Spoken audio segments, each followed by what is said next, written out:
Welcome back to Old School Sports and our Out of the Park Baseball 25 mini-series with the Seattle Mariners. And we are just past the trade deadline in this 2024 season.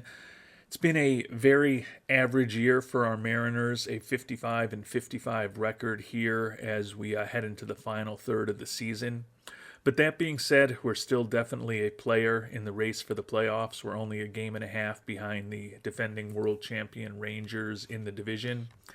And we're only one game behind our division rival, the Houston Astros, for the third and final playoff spot as a wild card team in the American League. So definitely have these last 2 months in front of us and feel like we've made some transactions over the last month that hopefully will propel this team to more success. We added Paul Blackburn to bolster our rotation and Jason Adam to hopefully help our bullpen. And we also added a couple of veteran left-handed bats in Brandon Belt and Seth Brown to hopefully provide a bit more offense for us against right-handed pitching. Also made a trade for Elvis Andrus, who should give us some additional depth in the infield, and he's going to be in our starting lineup against left-handed pitchers. And then we also made a trade for Nick Allen, who we've actually placed in AAA now. Going to try to teach him how to play third base down there, and hopefully he will be a useful utility player for us for several years to come. We didn't give up a ton to bring any of the players that I mentioned on board.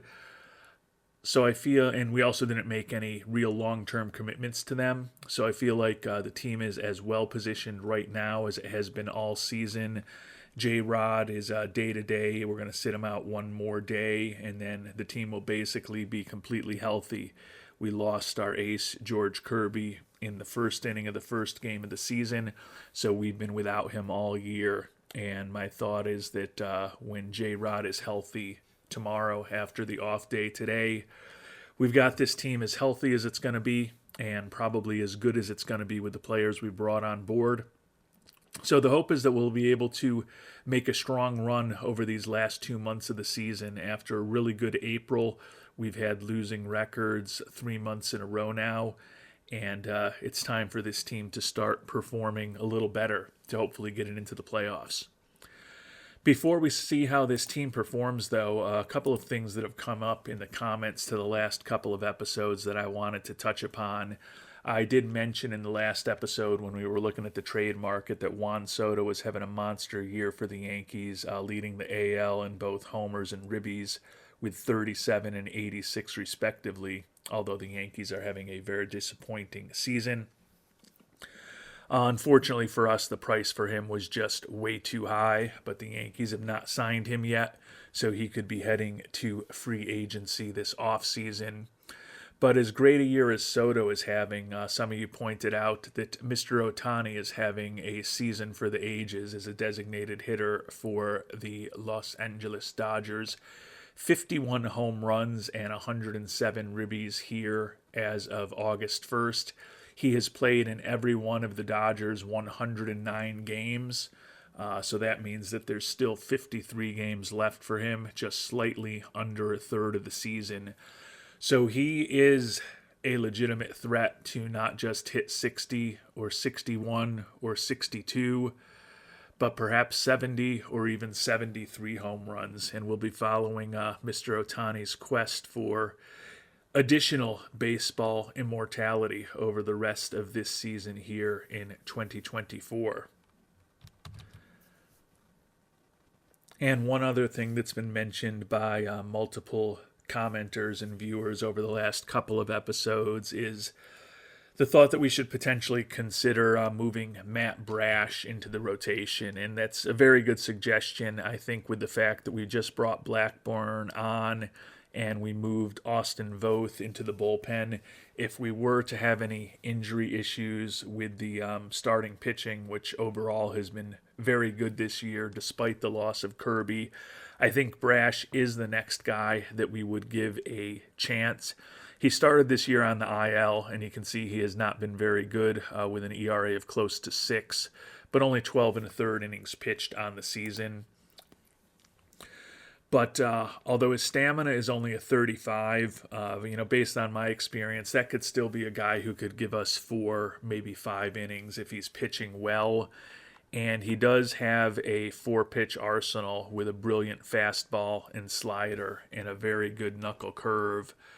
Even if we were to set his position to a starting pitcher, you can see his stuff goes down from 80 to 70, but still has a pretty impressive arsenal. So I think I would give him the chance to be a starter this year if we have another injury. Even if he's only given us 3.5, 4 innings a pop, I guess it wouldn't be 3.5. It would be 3 1/3 or 3 2/3 if there's going to be some fraction of innings above 3. But even if he's only given us, 50 or 60 pitches, 3, 4, maybe 5 innings on a good day, if he performs well for us, it certainly would be something to think about. He did pitch 5 games starting in Seattle back in 2022. He's been in the bullpen for each of the last 2 years at this point.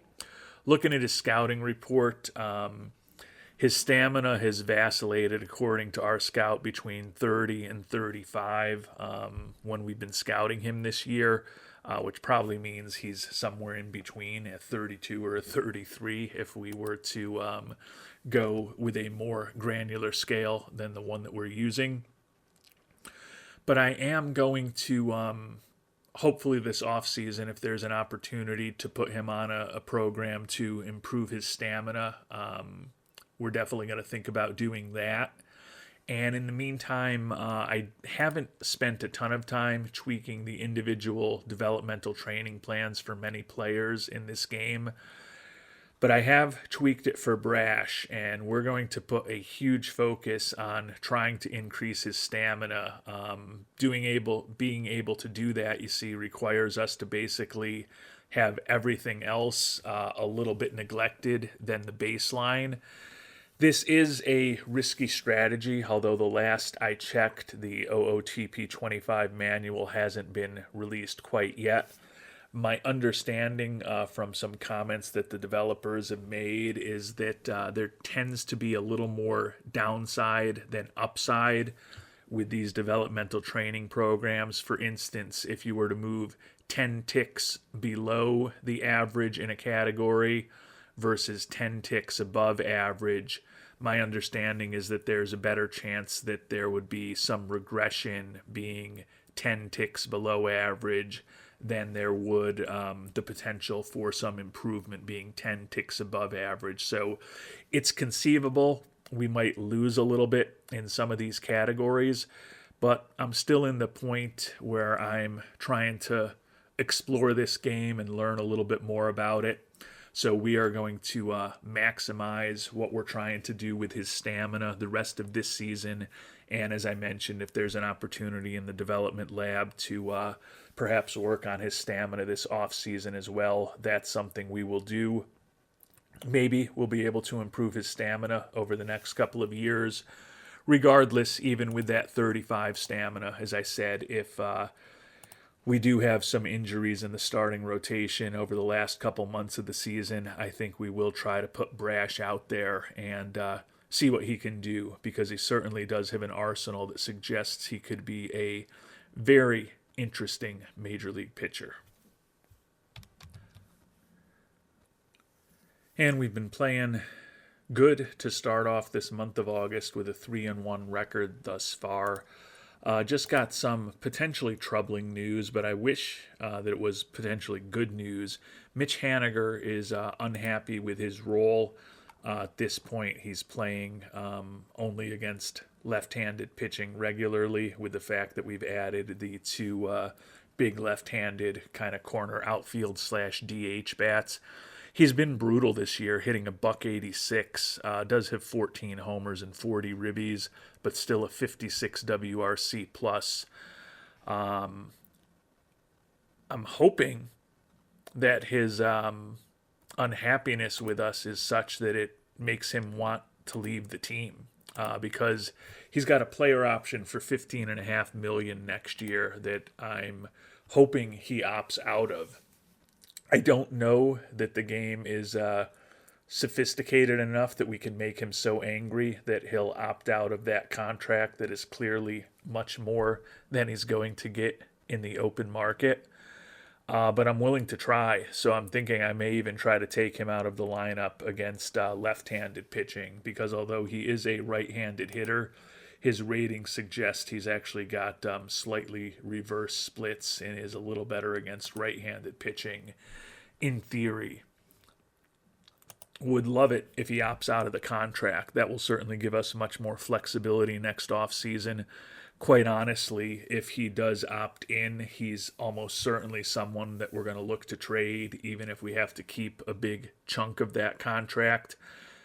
I don't think it makes sense to keep him around. I'd rather even have 5 of those $15.5 million to spend on someone who might be useful rather than an aging outfielder who is pretty average defensively and clearly below average offensively, the way he's performed in the major leagues over the last 2.5 seasons. So don't know what's going to happen with him, but we're going to try to make him angry enough while still hopefully keeping the clubhouse a relatively happy place that maybe he opts out of that contract. But again, I think even though he's saying he wants to be used differently and he's not happy with us, I can't imagine when the rubber meets the road that a player with the profile and the age that Haniger has is going to opt out of that $15.5 million for next year, which is unfortunate for us. And our Mariners continue to play well. The new look team is 8-4 here in the month of August, so that's going very well. The issue is that our corner outfield, which we thought we had bolstered a bit with the additions of Misters Brown and Belt, is now potentially in jeopardy again in terms of depth.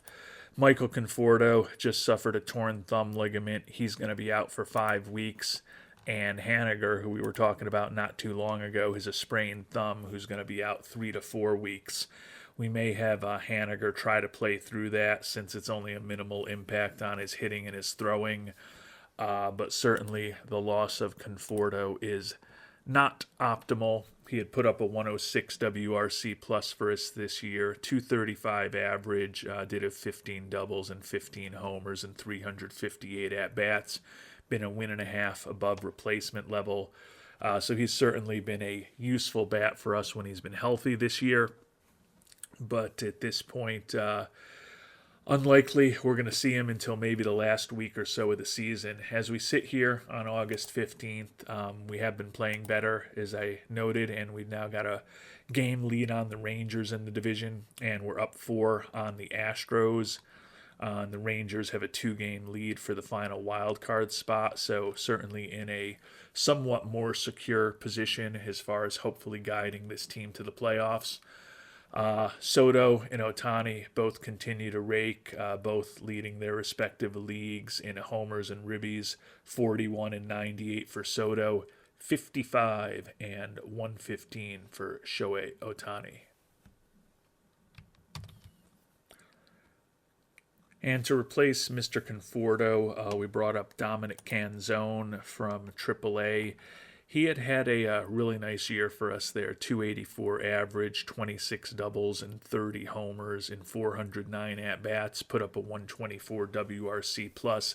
Not quite as good defensively as Conforto is. He's pretty much a replacement level type corner outfielder in terms of his defensive skill. Does have a little pop in his bat, which he's certainly displayed in AAA this year. And he is better against right-handers than he is against left-handers, so he's going to go right into the starting lineup against right-handed pitchers and play right field for us, so taking right over for the role that Conforto was filling for us. And we've simmed ahead another week and a half or so. We got swept by the Dodgers in a series, but then fortunately we swept a series against the Giants, so we've won 3 in a row at this point. Up 1 on the Rangers and 3.5 on the Astros in the very competitive AL West. You can see the Rangers still up 2 games on that final wild card spot in the American League. Soto, 42 homers and 100 ribbies, going to have a monster year, but pretty unlikely that he's going to get to 60 at this point. But Ohtani, any number is still really in play. 57 homers and 122 ribbies at this point. So monster season for him as the Dodgers' everyday designated hitter, and the Dodgers with a 76-55 record are up a game and a half on those Giants in the NL West. And we've got another unhappy player that we traded for not that long ago in Brandon Belt.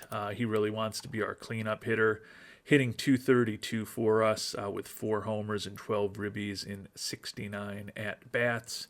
91 WRC plus. He's barely been above replacement level.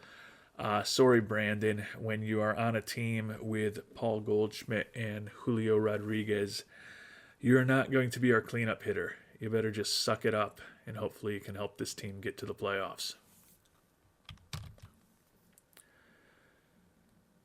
And we've made it to the month of September, so we've got September roster expansion to think about today. Our Mariners 71-65 as we sit here with a month to go in the season, 3 games up on both the Astros and the Rangers, both of whom are right at 500, and both of whom are in a flat-footed tie for that third and final wild card spot in the American League. Soto still stuck on 42 homers, does have 101 ribbies, but he's been passed by Corey Seager, and Tristan Casas is only one behind him in terms of ribbies. Casas and Aaron Judge also closing in on Soto in terms of the home runs. Ohtani, 57 homers and 124 ribbies, so with a month to go, the shot at getting to 73 or even 70 seems to be fading a bit, but certainly could get to a point where he has more home runs this year than anyone in American League history, and there's a very good chance that he could get past anyone except for players named McGuire and Bonds for a single season when all is said and done. And who knows, it just takes a couple of big games or a hot week, and he could be right back in the mix to perhaps get to 70 or 73.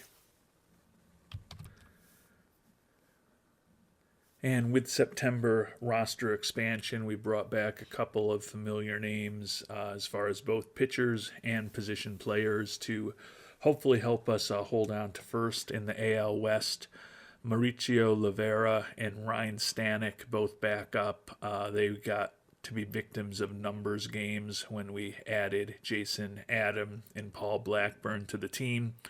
But they both did pretty nice jobs in AAA Tacoma, so rewarded for their good work in AAA by joining the Major League club again.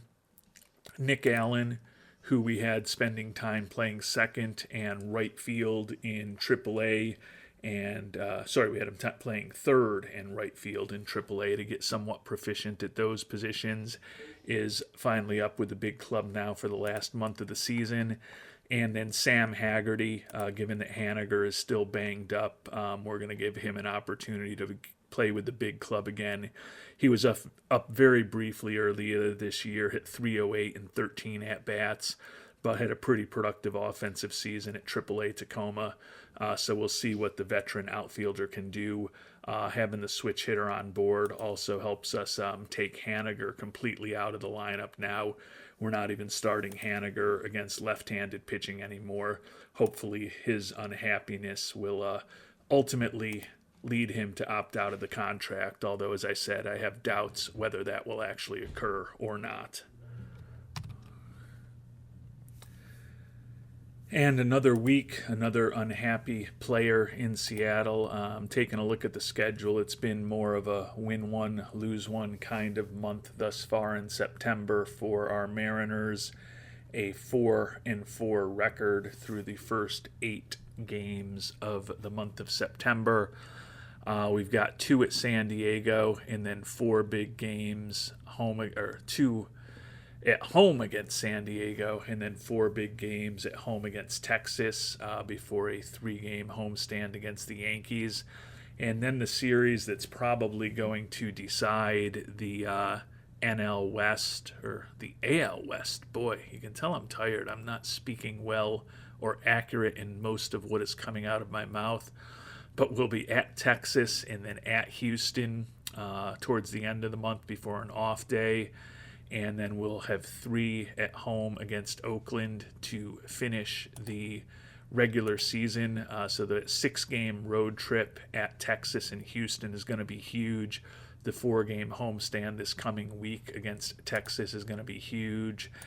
I mentioned another unhappy player, Dylan Moore, who's hitting .204 in 255 at-bats this year. He does have 11 homers, and he's put up a 95 WRC+, so he hasn't been bad, but he's essentially been a replacement-level player.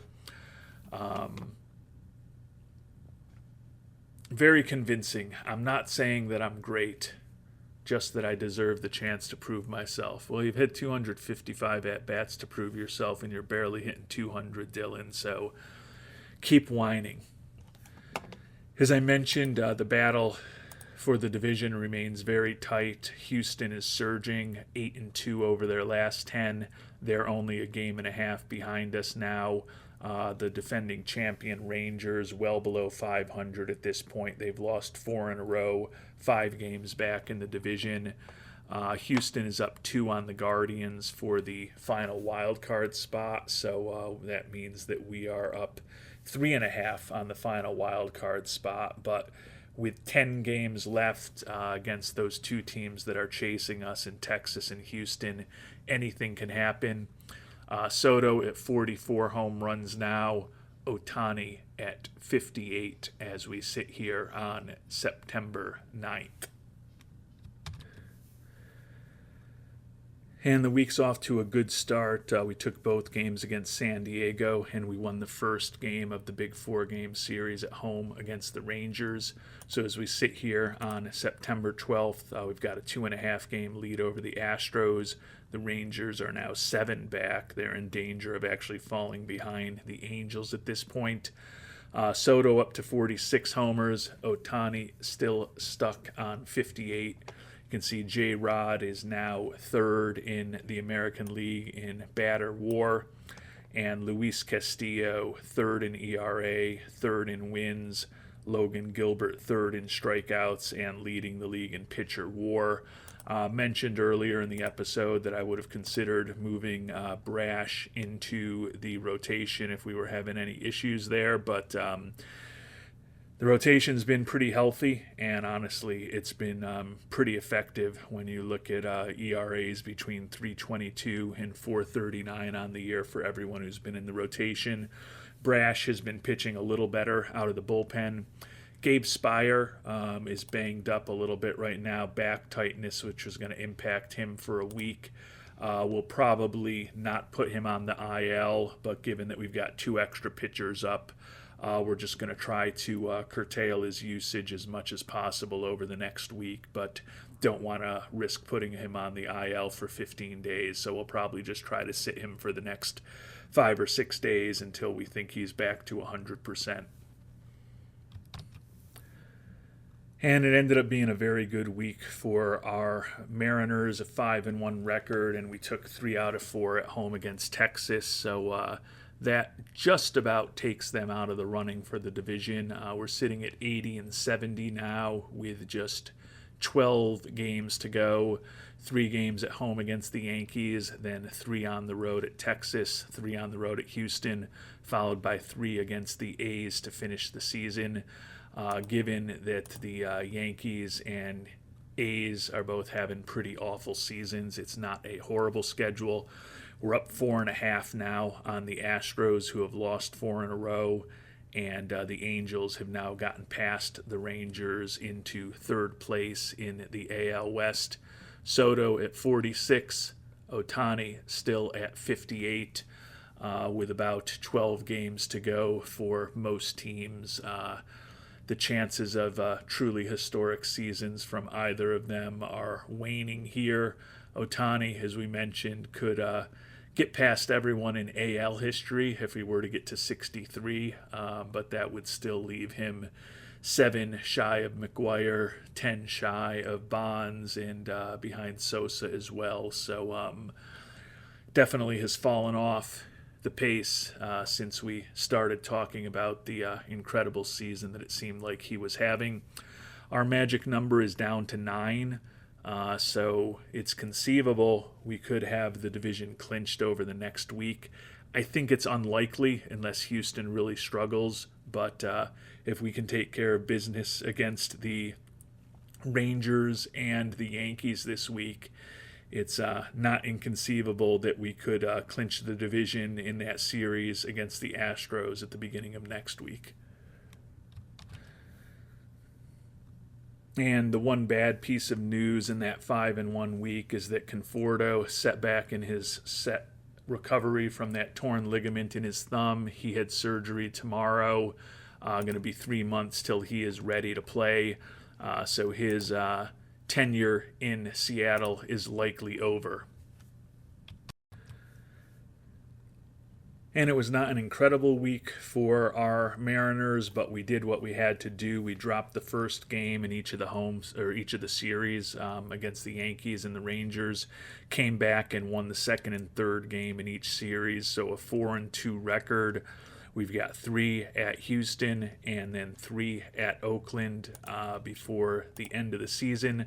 The magic number is down to 4. The Astros have won 5 in a row, so they will not die and are only 3 games out at this point. The Astros are up a game and a half on the final wild card spot. And then there's another game and a half to the first team out of the wild card. So we're up 6 on just making the playoffs with 6 to go. So another win, and we likely will clinch a spot in the playoffs, which will be nice.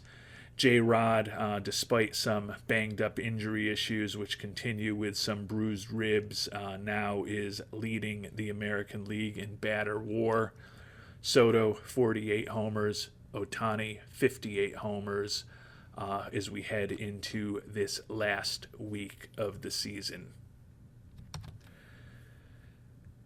And we won the first game of the series at Houston, which, as I thought in my back of the envelope calculations, would mean that we would clinch a spot in the postseason. So the Mariners are in the playoffs. We're now up 4 on Houston. The magic number is down to 2, so that's very positive.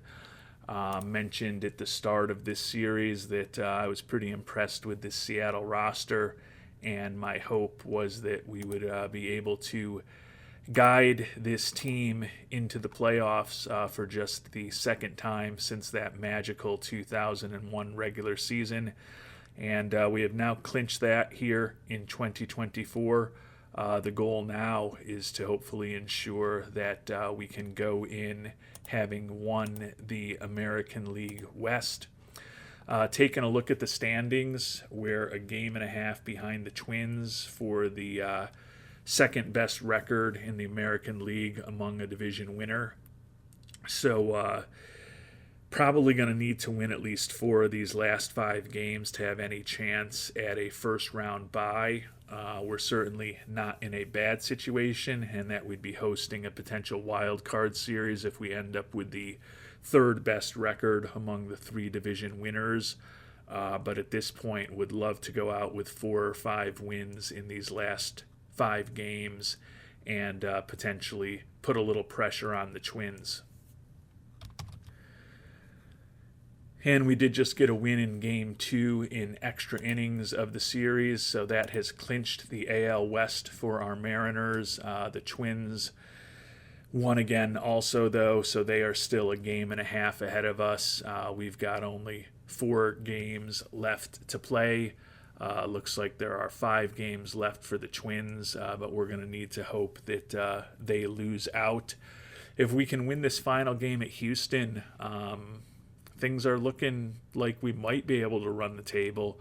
We've got the worst team in the American League, the A's, the second worst team in baseball. They're only better than the Nationals, coming to Seattle for the final 3 games of the year. So if we win these last 4, we can get to 90, and that'll at least put a little pressure on the Twins to see if they can hold us off for the second best record in the American League. And unfortunately, we did lose the final game of the series against the Astros, and the Twins keep on winning. So they are 3 games ahead of us with 3 games to go. Looking at our team versus team standings here, we are 2-5 against Minnesota, so there's no way that we're going to catch them. We will be hosting the 3-6 matchup in the wild card series. So it looks like we will most likely be hosting the Red Sox or the Guardians, although there is a chance we could end up hosting our division rival Astros. So at this point, we're not really playing for anything. We can't get ahead of the Twins as far as the second best record in the American League, and we can't lose the division. So we're going to be locked in as the number 3 seed in the AL. Can't get to 90 wins, which would be a nice benchmark to get to with just 3 games left. So at this point, it's just a matter of kind of optimizing our rotation so that we've got Castillo and Gilbert ready to go in those first 2 games. So honestly, what that means is that both of those guys have pitched their last games of the year. When's the last time Brash pitched? 2 days ago, so it's going to be tough to get him a start. But we are going to tweak the rotation, and we're not going to pitch Castillo or Gilbert, our top 2 guys, again. We want those 2 to be our 1 and 2 starters in the 2 games that we know we'll be playing in the wild card, and then we're going to have a decision to make as to whether we'd want Wu, Miller, or Blackburn to be our Game 3 starter if necessary.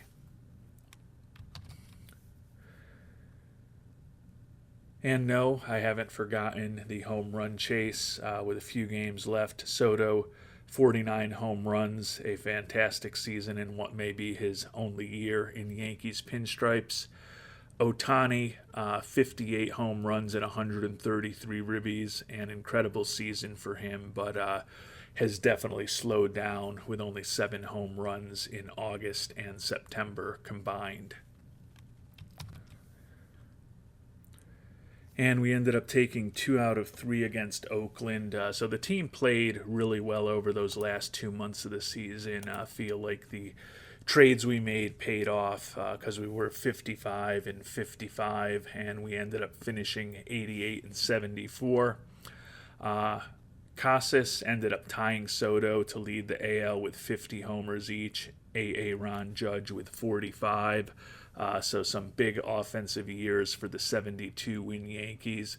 Ohtani really struggled down the stretch, still hit a monster season with 59 homers and 137 ribbies, but as we talked about at the top of the episode, he was on pace to pass Barry Bonds when the episode began. J-Rod led the league in batter WAR. Unfortunately, he's dealing with a sprained elbow, which does impact his throwing, which is not optimal as we go to the playoffs. Castillo, 3rd in the league in ERA, 3rd in the league in wins, and Logan Gilbert led the American League in pitcher WAR. So we've had the best batter WAR and the best pitcher WAR in the American League this year. Taking a look at the team statistics, we talked about the really good August and September we had. Winning percentages over 600 in both months, so our best 2 months of the season to finish things off. Still got lucky in a way. Our 88-74 record was a crazy 7 games better than Pythagorean expectations. We ended up a relatively poor offensive team, 11th in the AL in runs scored, although we were 6th in homers. 5th in the American League in runs allowed, though. 3rd in starter ERA, 4th in bullpen ERA. Pretty average defensive team. Didn't steal a lot of bases, but we were a solid base running team. But what matters most of all is that we are in the playoffs. We are the AL West champions. And looks like we'll be facing Cleveland or Houston. See if they've got the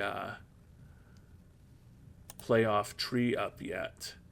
And we're going to be facing Houston, so our divisional rival and the big bad team that has been one of the top teams in baseball over close to a decade at this point. We'll see how we can do against them. You can see why they might be favored against us, although we dominated them during the regular season, going 9-4 against Houston.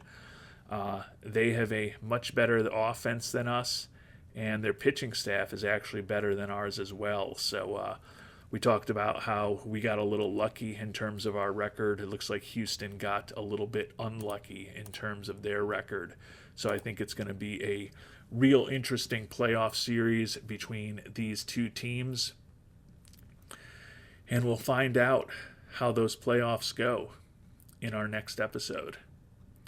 Until then, thanks so much for watching, and hope you have a great day.